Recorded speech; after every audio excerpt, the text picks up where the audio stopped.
Mesdames, Messieurs, bienvenue à cette édition du journal sur les antennes de Numérica Télévision. Tout de suite, les titres. Bonne nouvelle pour les jeunes diplômés d'université. 1000 jeunes vont bientôt entrer dans la vie professionnelle. Le Premier ministre a procédé aujourd'hui au lancement du processus de recrutement. La cérémonie s'est déroulée en présence du Premier ministre honoraire Augustin Matata Ponyo.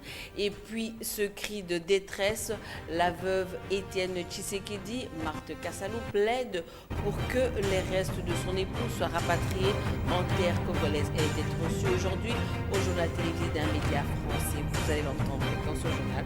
C'était là l'essentiel de l'actualité ce soir.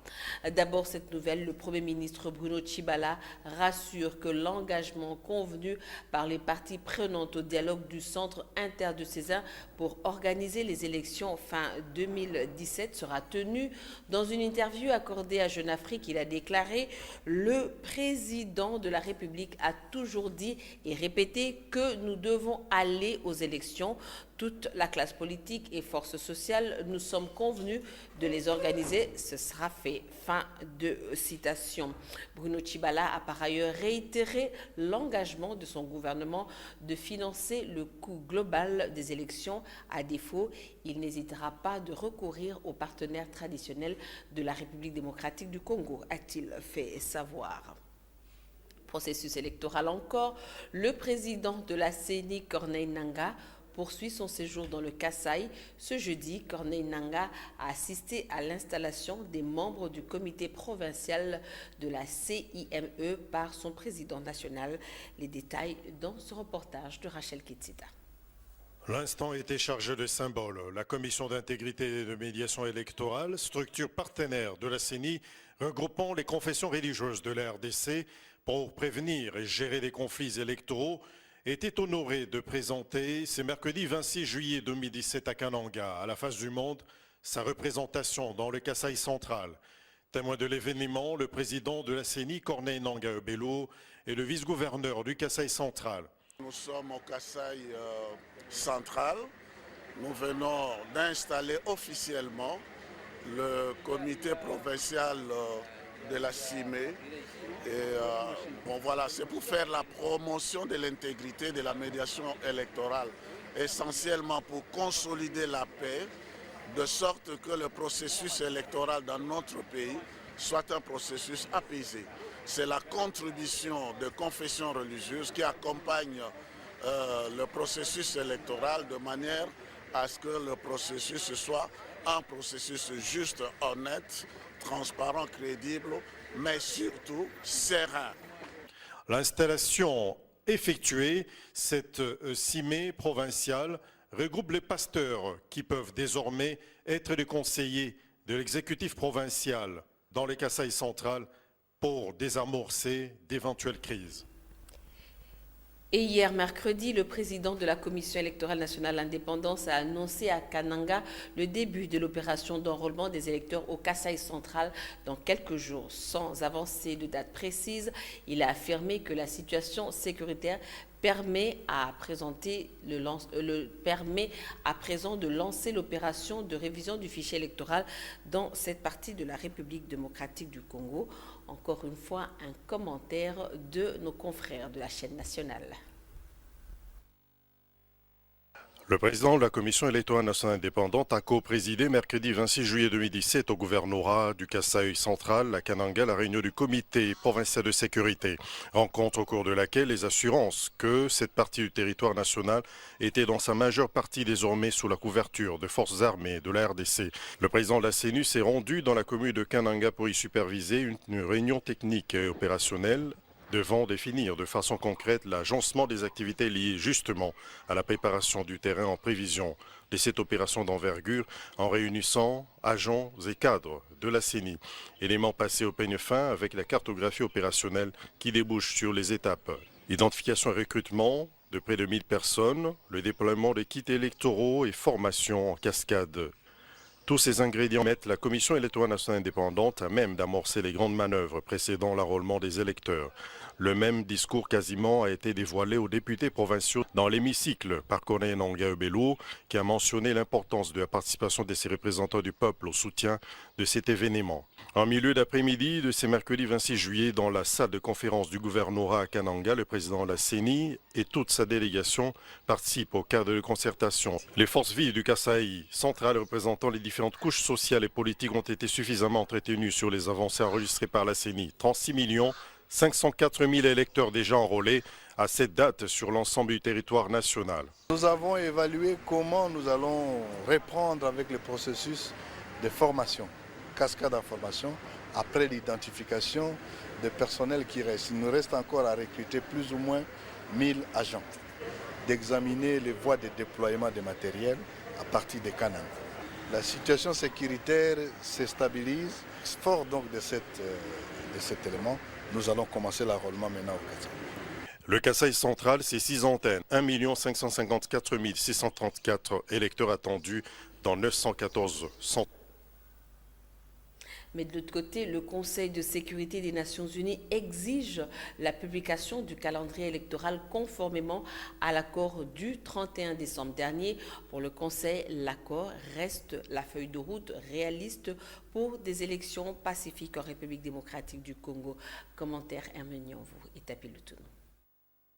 Au cours de cette réunion, le Conseil de sécurité des Nations Unies a estimé que l'accord signé le 31 décembre 2016 entre la majorité présidentielle et l'opposition, ainsi que la société civile, offre une feuille de route réaliste pour la tenue d'élections pacifiques en République démocratique du Congo. Dans sa déclaration, le Conseil de sécurité dit constater avec inquiétude la lenteur des progrès réalisés dans l'application de l'accord du 31 décembre. Le Conseil réaffirme que la mise en œuvre effective, rapide et opportune de l'accord est essentielle à un processus électoral crédible, à la paix et à la stabilité de la RDC. La mise en œuvre de cet accord devra aussi appuyer la légitimité des institutions de transition, ajoute le communiqué. D'après cette instance onusienne, les difficultés auxquelles se heurte la mise en œuvre de l'accord global et inclusif du 31 décembre sont à la base de la dégradation des conditions de sécurité, en particulier dans la région du Kasaï, ainsi qu'à l'augmentation des violations des droits de l'homme, des atteintes à ces droits et aux violations du droit international humanitaire dans le pays. Le Conseil de sécurité souligne l'urgence de mettre en œuvre l'accord en toute bonne foi et dans son intégralité afin que soit organisé comme convenu dans l'accord au plus tard en décembre 2017 des élections crédibles et inclusives devant permettre la passation pacifique du pouvoir conformément à la Constitution.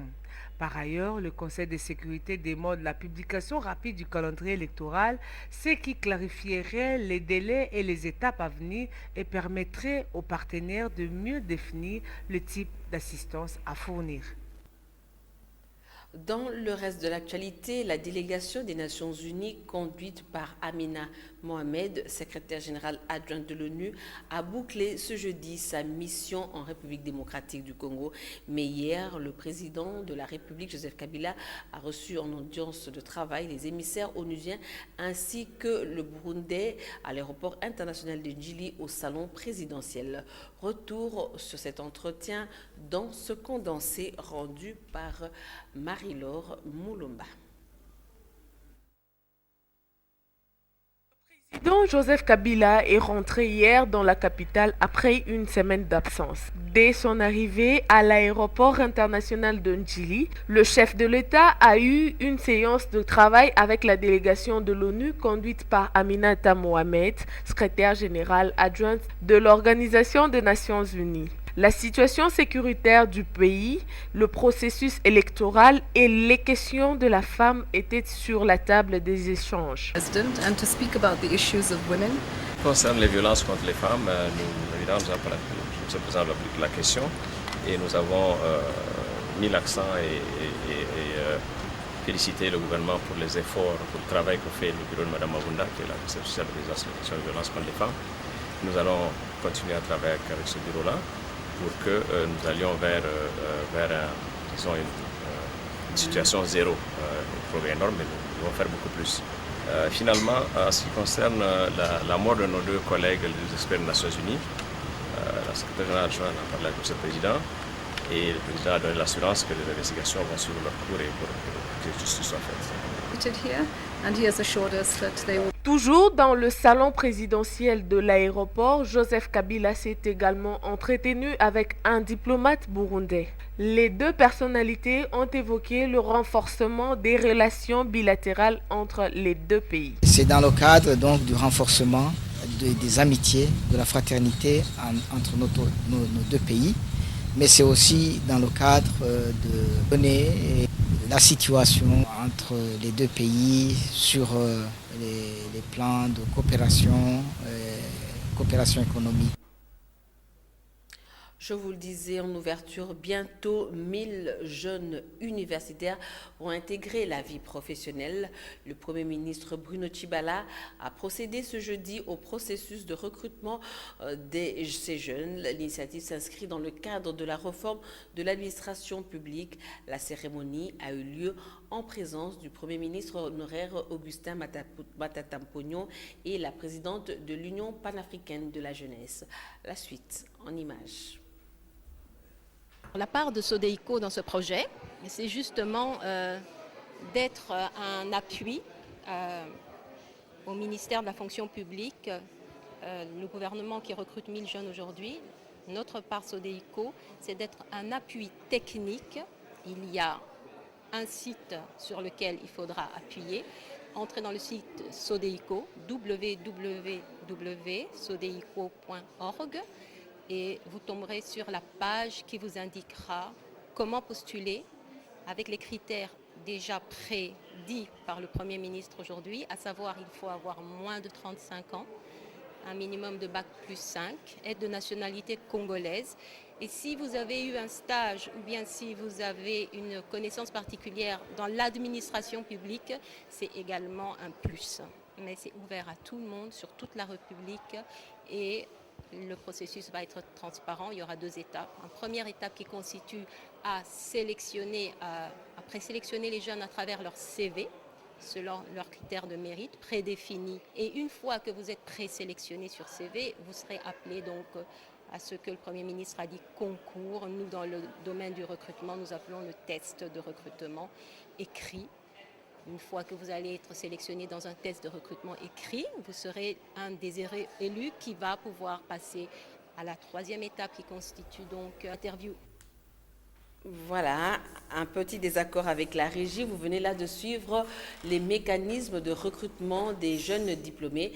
Vous venez de suivre Madame Mania Riche, directeur général de la Sodeïco, qui explique le mode de recrutement. Nous allons revenir sur l'autre sujet. Bientôt, 1000 jeunes universitaires vont intégrer la vie professionnelle. Le Premier ministre Bruno Tshibala a procédé ce jeudi au lancement du processus de recrutement de ces jeunes. L'initiative s'inscrit dans le cadre de la réforme de l'administration publique. La cérémonie a eu lieu en présence du Premier ministre honoraire Augustin Matata Ponyo et de la présidente de l'Union panafricaine de la jeunesse. La suite en images. Ils auront longtemps rêvé d'être fonctionnaires actifs. Aujourd'hui, cela devient une réalité car le gouvernement congolais tient mordicus au rajeunissement de l'appareil administratif. C'est pourquoi il a initié une série de réformes. Et ce jeudi, le Premier ministre Bruno Tshibala a personnellement présidé la cérémonie du lancement du processus de recrutement de 1000 jeunes universitaires appelés jeunes professionnels. Rajeunir signifie préparer progressivement. La relève est non remplacer automatiquement les agents en fonction. Pour ce faire, la réouverture de l'École nationale d'administration ENA, le lancement du programme Jeunes professionnels. Le gouvernement de la République a déjà procédé au recrutement sur base concurrentielle et transparente de 3 vagues de jeunes universitaires. Et le ministre d'État en charge de la fonction publique, Michel Bongongo, est revenu sur le bien fondé de la réforme. La L'administration publique d'un pays est au cœur du bon fonctionnement de l'appareil étatique. Elle est conçue comme un véritable levier de l'action gouvernementale et participe activement à la formulation, la conduite et la mise en œuvre des politiques publiques. Parmi les invités de marque à cette cérémonie, l'ancien Premier ministre Augustin Matata Ponyo, la présidente de l'Union panafricaine de la jeunesse Francine Muyumba, qui ont loué l'initiative de la réforme de l'administration publique. Autre chose à présent, le président de l'UNC juge la mise en place du CENSA avec Olenga Nkoy à sa tête comme étant une manœuvre de plus du pouvoir en vue de distraire l'opinion. Selon lui, en toute logique, l'opinion attend l'organisation des élections d'ici la fin de l'année, pas plus. Dans une interview accordée au journal belge Le Soir, Vital Kamerhe demande au président de la République de se méfier, selon lui, des flatteurs, afin d'inscrire leur nom dans l'histoire du Congo. Et dans les rues de la capitale, presque à l'unanimité, l'opinion semble ne pas valider le choix du président du rassemblement de Kasavubu à la tête de l'organe d'appui à la démocratie. Mais une autre frange voudrait voir Joseph Olenga Nkoy s'activer en vue de l'organisation des scrutins dans les délais. Ils l'ont dit à Ange Makadi et Serge Bitilesi. Tous comme un seul homme, après la mort d'un grand baobab, et porter unanimement le choix sur ma personne. La désignation de Joseph Olenga Nkoy à la présidence du Conseil national des suivis de l'accord n'y fait guère l'unanimité. Selon une frange de l'opinion, le président du FONUS n'est pas la personne au profil idéal pour le CENSA. Je mérite la confiance de tous ces gens. Olenga Nkoy n'est pas vrai opposant. Tantôt il est délimité, il a quitté limité, tantôt il est de gauche, il est de droite. Il cherche à satisfaire seulement ses besoins personnels. La désignation de Olenga Nkoy, sur le plan sagesse, laisse à désirer. Cet homme, nous l'avons vu, moi je suis ici depuis longtemps. Il est un peu brutal dans ses réactions, et il a allumé beaucoup de feux ici. Quand ça n'ira pas, quel conseil pourra-t-il donner aux gens pour qu'il n'y ait pas trouble ou bien pour éteindre le feu? Olenga Nkoy aura la tâche difficile, il ne pourra pas bien remplir cette mission-là. Est-ce que Olenga Nkoy peut convaincre les gens actuellement? Il n'est pas à sa place, c'est une grosse erreur. Là, moi je demanderais au président de la République de ne pas admettre ces messieurs-là. Comment résoudre alors la crise profonde qui secoue le pays? Pour l'opinion publique, le salut pourrait venir des évêques ou de la tenue des élections. Il faut que tous se réunissent devant les évêques pour faire des arrangements particuliers comme c'était prévu et puis qu'on applique l'accord. C'est tout, c'est ça. À partir de là, et la solution viendra et la paix viendra dans notre pays. Qu'il présente un calendrier global. Nous battre, nous chamailler, le dollar monte, c'est pas ça la solution. Les assises préparatoires du conclave UDPS pro-Tchibala ont-elles mal parti au lendemain de cette rencontre? L'un des participants et porte-parole des pionniers de l'Union pour la démocratie et le progrès social, Corneille Moulumba, voit d'un mauvais œil cette initiative. Un reportage signé Anita Kangoudia et Eric Kalambay.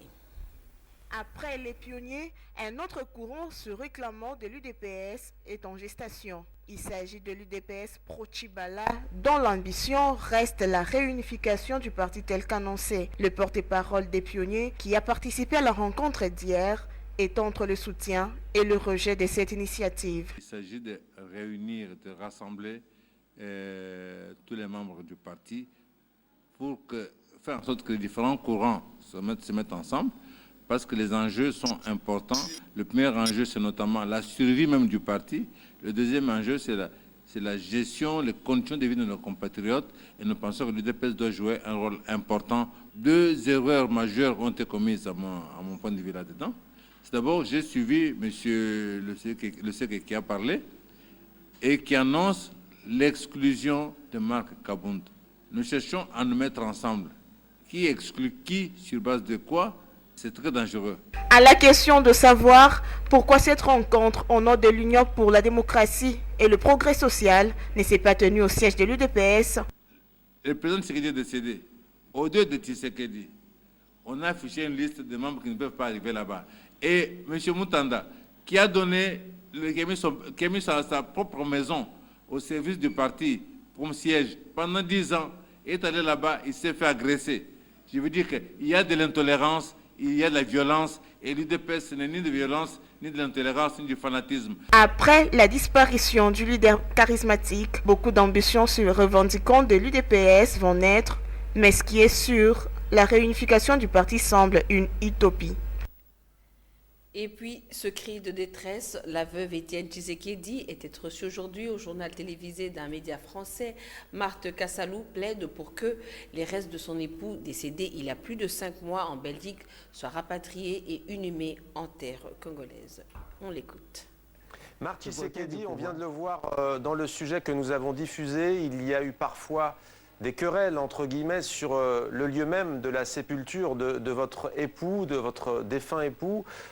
Pour vous, il doit être enterré où? La priorité, on a bien compris, c'est que sa dépouille soit rapatriée à Kinshasa, la capitale de la République démocratique du Congo. Mais pour vous, est-ce qu'il doit être enterré dans l'intimité? Est-ce qu'il doit être enterré au siège de l'UDPS, son parti, le parti historique d'opposition? Mais tout ça, on avait suggéré, on avait demandé, mais les pouvoirs en place ne voulaient pas, mais les pouvoirs en place nous avaient proposé de faire toutes ces choses ensemble, de mettre en commun pour faire ensemble la dépouille mortelle de mon mari. On était tombé d'accord sur 3 choses, et puis il y avait le gouvernement, la famille biologique et les familles politiques. Mais la famille biologique a déjà signé, la famille politique aussi a déjà signé, mais il reste que le gouvernement, il n'a pas signé. Au moment de signer, alors c'est le moment que vice-premier ministre de l'Intérieur a fait des voyages d'aller de gauche à droite, mais on dirait qu'il n'y a pas quelqu'un d'autre qui peut signer à sa place. C'est pourquoi jusqu'à aujourd'hui ça traîne. Madame Tshisekedi, pour terminer, on a entendu votre appel lancé aux chefs d'État de ce monde et à leurs épouses, aussi celles que l'on appelle les premières dames. On sait que le pays duquel vous nous parlez ce soir, la Belgique, a des liens très particuliers avec le Congo-Kinshasa. On sait aussi que la France a des liens importants avec ce pays. Est-ce que vous vous adressez en particulier à un président ou à une première dame ce soir? Je m'adresse à toutes les premières dames du monde, à toutes les premières dames d'Afrique surtout, pour qu'ils entendent aussi ma douleur, qu'ils doivent partager avec moi. Merci beaucoup Marthe Tshisekedi d'avoir accepté donc de témoigner sur TV5 Monde en ces temps difficiles. Un entretien exclusif donc TV5 Monde que l'on peut revoir sur notre site internet et sur les réseaux sociaux de TV5 Monde. Merci Marthe Tshisekedi. Retour à Kinshasa, jusqu'ici épargné des tourbillons qui secouent les différentes provinces du pays. André Kimbuta Yango, visé à son tour par une motion d'interpellation. L'initiative est du député provincial Jolino Makelele qui a adressé une correspondance au bureau de l'Assemblée provinciale de Kinshasa. Parmi les griefs retenus contre le gouverneur de Kinshasa figurent des défiances en matière de sécurité, de finances, la gestion hasardeuse de services de l'état civil, l'insalubrité ainsi que les nuisances sonores. L'auteur de la motion dénonce par exemple l'impuissance de l'hôtel de ville de Kinshasa de faire face à la délinquance qui sévit la capitale. Les élus de Kinshasa devront attendre la convocation éventuelle d'une session extraordinaire pour examiner la motion. En sport, la République démocratique du Congo en demi-finale des 8e Jeux de la francophonie en football. À l'occasion, les Léopards croiseront les Lions de l'Atlas du Maroc. Ce sera ce vendredi au stade Houphouët-Boigny d'Abidjan. Qualification acquise après la victoire de la RDC face à la France sur le score de 2-1 et c'était hier. Sport encore, un tournoi de football pour les vacances. C'est celui à organiser avec Eric et Olivier Katwala pour les jeunes de la commune de Ngaliema, dénommé Bomoko Mbinza.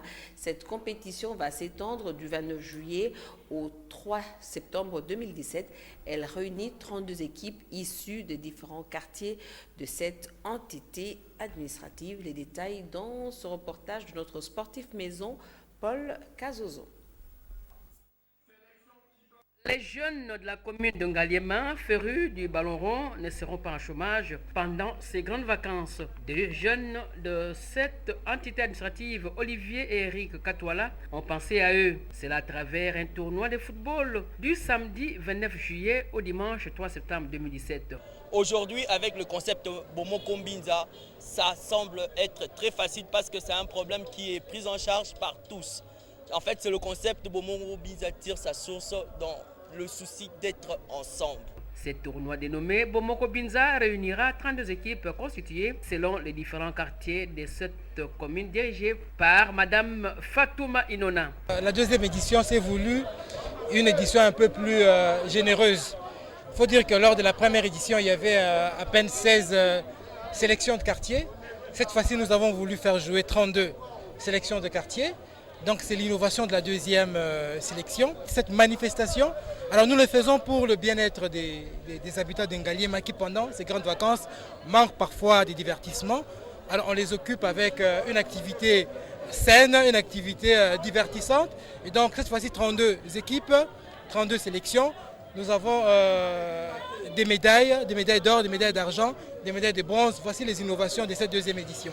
En prévision de ce tournoi de football, les organisateurs avaient procédé à la remise de vareuses et de ballons aux représentants de ces 32 équipes qui vont s'affronter sur les différents terrains de cette municipalité. Maintenant que tout Mbinza est avisé, le rendez-vous est donc pris pour le samedi 29 juillet 2017 pour l'ouverture du dit tournoi de football. Et c'est la fin de cette édition du journal. Vous suivrez juste après le générique fin de ce journal la revue de presse dans une sélection de Tapi Lutuno, mais rendue par Hermione Yanvou. Mesdames, Messieurs, merci de nous suivre également sur le bouquet CPLA TV, canal 98. Il ne me reste plus qu'à vous souhaiter bonne suite de programme sur nos antennes et au revoir.